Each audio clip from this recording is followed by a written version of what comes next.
Hello everyone, I am the Medic Kirby. Welcome to my channel, The Commander Tavern. The Commander Tavern is a channel dedicated to my favorite Magic battling format. The Brewery is a series on this channel showcasing my spicy brews under the deck text. On this 10th season premiere of The Brewery, as requested on my short, I will be discussing my take on a commander from Lord of the Rings, Tom Bombadil.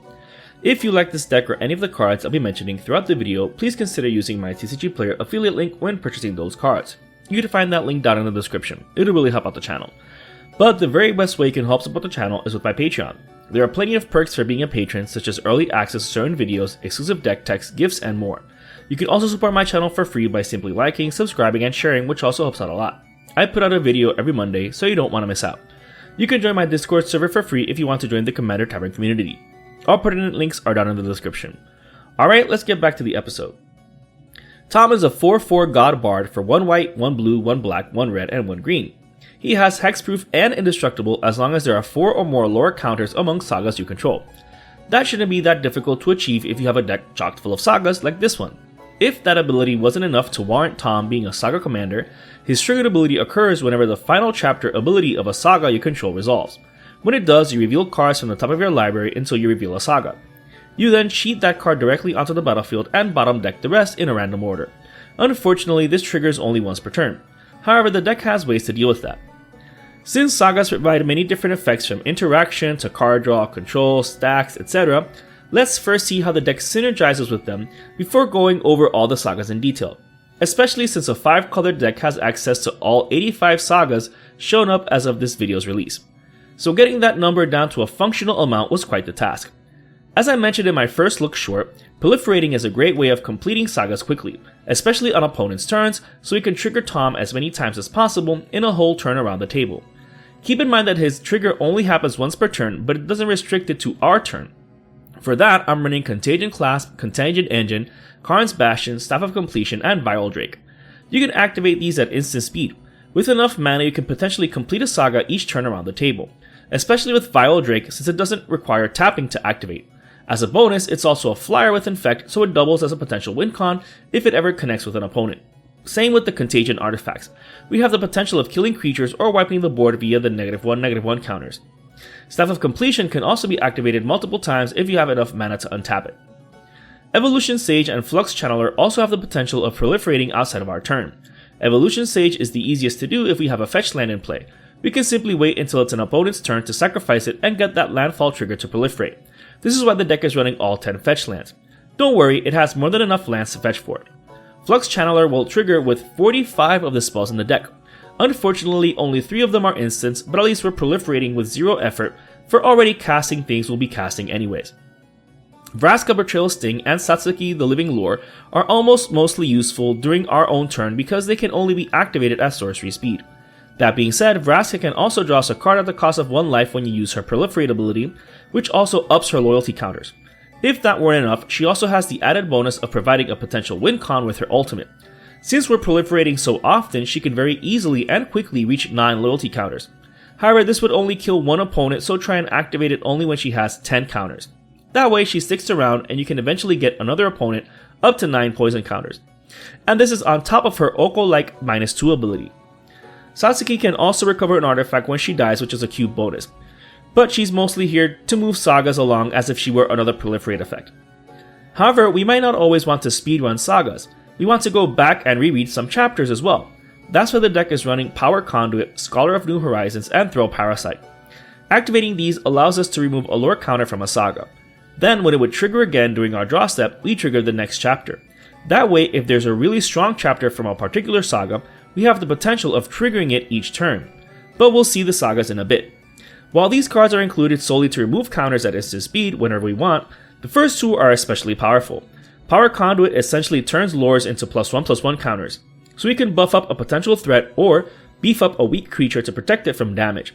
The Scholar is essentially a ramp effect each turn. Sure, it only ramps for planes, but these planes aren't restricted to basics, so we can ramp for any of the multi-typed planes in the deck to help fix colors as well. Getting this out early game is incredibly clutch. Alright, now that we saw how we can speedrun and reread sagas, how else does the deck benefit from them? How about by drawing a metric ton of cards? The deck is running every Enchantress effect. these being Argothian Enchantress, Mesa Enchantress, Verduran Enchantress, Satyr Enchanter, Sithis Harvest Hand, Enchantress's Presence, Eidolon of Blossoms, and Setessan Champion, with special mention to Joyra Brotherlight Captain and Whirlwind of Thought. The first 6 only trigger whenever we cast an enchantment. Joyra and Whirlwind of Thought also trigger whenever we cast a specific spell.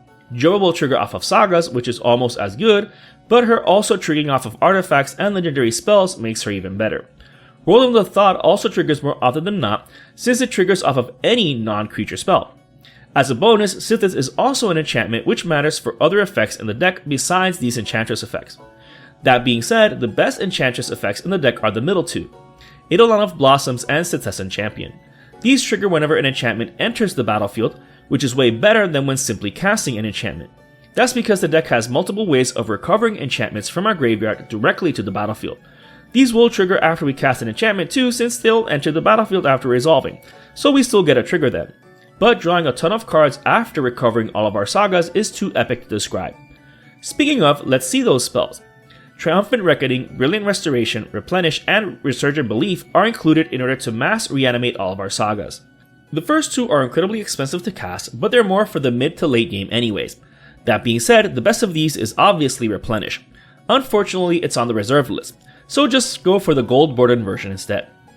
Goshintai of Life's Origin and Tameshi Reality Architect can also help recover enchantments. Goshintai reanimates the enchantment, but you need 1 of every color and tapping it to do so, which isn't so bad since most sagas aren't that cheap to cast anyways. It's also an enchantment itself, which is even more synergy. It's the only shrine in the deck, but at least it triggers off of itself, so you still get another enchantment in play when it enters the battlefield. Tameshi requires you to pay the mana value in generic mana along with 1 white mana and bouncing a land, but he also reanimates it. Unfortunately, you can only activate this ability at sorcery speed. As a bonus, you also draw a card whenever 1 or more non-creature permanents are returned to your hand. The downside is that it only triggers once per turn. Now I built a commander deck for both of these legends, so you can check them out in the suggested videos at the end of this video. Back to Enchantress effects, Femerif Enchantress also does a ton of work here since sagas go to the graveyard as a state-based action when their last chapter resolves, so it's going to also be drawing us a ton of cards, even if not immediately. But since we're somewhat controlling when sagas are completed, we can draw a ton of cards this way too. There's another Enchantress type effect, but it's on a saga. Well, sort of, so we'll see that one later on. The fact is, we're drawing into a ton of cards with these effects, so Reliquary Tower is naturally included. Don't worry, it's the only colorless land source in the deck apart from Karn's Bastion, which is included for proliferation anyways. While the deck has plenty of ways to reanimate sagas, one of these effects is enough, especially since lands don't take up spell slots in the deck. Another way to make the most of the deck being chock full of enchantments is protecting our ass. Sphere of Safety and Collective Restraint make it quite difficult for opponents' hordes of monsters to get through, to say the least. Sphere of Safety is just one of 32 enchantments in the deck. Suffice it to say that X is going to cost a lot. Granted, sagas come and go through a revolving door in this deck, so X will be decreasing and increasing as games progress. But at least that pesky Goblin Tribal token deck won't be getting that swarm your way anytime soon. Collective Restraint maxes out at X equals 5, but since the deck is running all 10 Tricycle lands, fetching for just 2 of these in such a way so as to have a domain value of 5 is enough to make it very difficult to get through to us. Sure, Voltron decks don't care about that, but we have ways of dealing with Voltron decks. The deck's win cons, Starfield of Nyx, and Zero Eternal Schemer also make the most of the deck's enchantments. Thanks to Starfield of Nyx, all of our non-aura enchantments are also creatures with power and toughness, each equal to its mana value. This gives us an army as well as a source for responses. Zur takes advantage of this by giving our enchantment creatures Death Touch, Lifelink, and Hexproof. However, Zur can also animate enchantments at instant speed for just 2 mana, and this effect doesn't stop at the end of the turn. It's now time for what you've all been waiting for. Which sagas have I included in my deck? Instead of just chalking it full of sagas, I wanted to make sure to first include all of the sagas with interaction on them, especially since I can reuse them by removing lore counters or reanimate them to continue reusing them. Then I added all of the best utility sagas with the remaining slots. Binding of the Old Gods, Birth of the Imperium, Elspeth Conquers Death, Elspeth's Nightmare, Fall of the Imposter, Hero Best the Sea God, The Eldest Reborn, The Fall of Lord Konda, The Kami War, and Waking the Trolls are such interactive sagas. Each of these have a chapter or even more than one that provide interaction, as can be seen from those highlighted here. It might seem very slow to have most of the removal in the deck be sorcery speed, since we have to cast these to get the effect. but keep in mind that we can also proliferate at instant speed to also get future chapters that have removal effects too. However, notice that amongst these 10 sagas there are 16 interruptive effects, and if we're removing lore counters from sagas, we can continue to trigger the same one on our draw step. The other effects are useful as well, but their main purpose is the disruptive effects. But amongst these we can ramp, create tokens, pump creatures, give them keywords, draw cards, reanimate, steal things, etc. The Neon Dynasty sagas also exile and transform into creatures, which is quite useful. Fragment of Khanda isn't powerful, but at least it cantrips when it dies, then once again being a saga in the graveyard to get reanimated. Okagachi is busted though, being a 6/6 flyer with trample. It also has the potential of recovering a card from our graveyard to our hand. It is dependent on the opponent's choice though, but that's fine since the deck is all killer no filler. Some other exile then transform sagas in the deck are Fable of the Mirror Breaker and Inventive Iteration. The red one is amazing since we create a token that can accelerate our mana via creating treasure tokens. Its second chapter can loot us, which is good if we have reanimation effects already in play. The blue one is all about recovery, which is great. However, when they're exiled and then return transformed, they're even more useful. This isn't as good as Kiki-Jiki since we have to pay one generic and it doesn't have haste, but it's still amazing in the deck, especially when copying a huge beater or utility creature.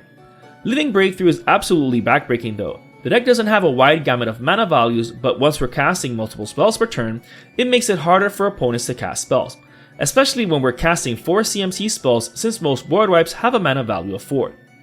These Neon Dynasty sagas aren't the only transforming ones either. Jin-Gitaxias does it backwards by being a creature that can transform into a saga, and each Praetor from the upcoming March of the Machine set will as well. But as of the making of this video, he's the only one we know of so far. That being said, his creature sight is still incredibly useful in the deck. Each time we cast a spell with CMC 3 or more, we draw a card, so it's almost like another Enchantress effect. If that weren't enough, he protects himself with Ward 2. You can also transform him on command, but only at sorcery speed. When you do, he's yet another saga. The Great Synthesis is no joke. You can draw into a ton of cards with the first chapter, then you can bounce all 9 Phyrexian creatures, making it quite the board wipe type effect. Then, its final chapter is an Omniscience type effect. With a hand full of cards, this is quite busted. Then, it's exiled and returns transformed back into Jin-Gitaxias. Super busted. However, it's not the only saga with mass interaction effects. Phyrexian Scriptures, the Phasing of Zhalfir, and Time of the Ice also provides interaction via mass effects. The Scriptures' second chapter also affects our own creatures, but at least we can make one an artifact with the first chapter. And if Tom already has Indestructible, we don't even need to worry about him. Although granted, the deck can still run just fine without him. Its final chapter also nerfs graveyard decks, which is amazing. Zhalfir also hits our things, but if we go through its chapters one at a time, we can phase our creatures first. In fact, we could probably phase out even more at once if we're proliferating and removing lore counters between the first 2 chapters. Time of Ice taps down creatures while we control it, so this is another amazing saga to keep removing counters from. However, if we wanted to bounce all tapped creatures, we can proliferate it to its final chapter in response to an opponent swinging into us. The Brothers' War and the Elder Dragon War also provide interactive effects, albeit not as effective as the first 10 we saw or the last 3 we just saw. That being said, the Brothers' War provides us mana acceleration via Power Stone tokens, which can be used to cast artifacts and activate those proliferate effects. It then puppeteers 2 opponents by forcing them to attack into each other, which can be quite destructive. Its final ability has the potential of killing off 2 opponents who are on the ropes or 2 creatures provided we have enough artifacts in play. We most likely won't, but we can still burn opponents with it. The Dragon War can at least wipe opponents' boards of weenies as well as burning them for 2. While slow, if we manage to do this consistently, possibly more than once per turn, we could potentially wipe their board. We loot with the second chapter, which is quite useful. Its ultimate gets us a 4/4 flying token, which isn't that bad. The Horus Heresy also provides a form of interaction by stealing a non-legendary creature per opponent with his first chapter. Yet another amazing chapter to keep triggering by removing lore counters from it. We also draw a bunch of cards from his second chapter. Unfortunately, if we reach the final chapter, each opponent can choose to kill one of our creatures, whether originally ours or not, so we have to be careful with this one. The deck is still running generic and reliable interaction though, like Beast Within, Generous Gift, Cyclonic Rift, Blasphemous Act, and Vanquish the Horde. We can't just rely on sorcery speed targeted removal or disruption via sagas. Best of all, these 2 sorceries can be cast for as little as possible in a multiplayer game with plenty of creatures. In any case, this interaction suite needs no deeper explanation. Returning to the sagas, the remaining ones in the deck are the utility ones. The Cruelty of Gix and Urza Saga each have a tutor effect. The first chapter has a discard effect which is also pretty good, and its final chapter is a reanimation effect from any graveyard. However, its tutor effect lets us get any card we want. In this case, I would suggest getting a counter remover if you don't already have one. That way you can activate the counter removal later on to get the tutor effect again if you wanted to. Urza Saga is included because it doesn't take up a spell slot in the deck. The constructs could be useful, but the deck doesn't have a ton of artifacts. And right now, the only artifact this can tutor for in the deck and cheat into play is Soul Ring, so at least it replaces itself. However, you could also include something like Helm of the Gods in your deck. The boost this would give the equipped creature is insane. I'm not running it in the deck because there are other win cons, but you can certainly include it in yours if you have Urza Saga. The first everyone games, the Weatherseed Treaty, and the World Spell are the remaining sagas of the deck. All of their abilities are incredibly useful, especially the mana acceleration ones. Even though the World Spell doesn't let us grab sagas from the library nor cheat in sagas, the deck is only 24% saga, so we're bound to get something worthwhile with it. Speaking of mana acceleration, the deck is still running Farseek, Nature's Lore, and 3 Visits, my favorite ramp trifecta. As previously shown, the deck is running all 10 tricycle lands as well as one of each basic land to optimize getting a domain value of 5 as quickly as possible, as well as making the most of Scholar of New Horizons and all 10 fetch lands. No surprise these 3 are included to round out the mana acceleration effects of the deck. The rest of the deck is just the rest of the lands. Apart from all of the previously mentioned lands, the deck's running Murmuring Bosk, Command Tower, Reflecting Pool, Exotic Orchard, Mana Confluence, City of Brass, and Ancient Tomb.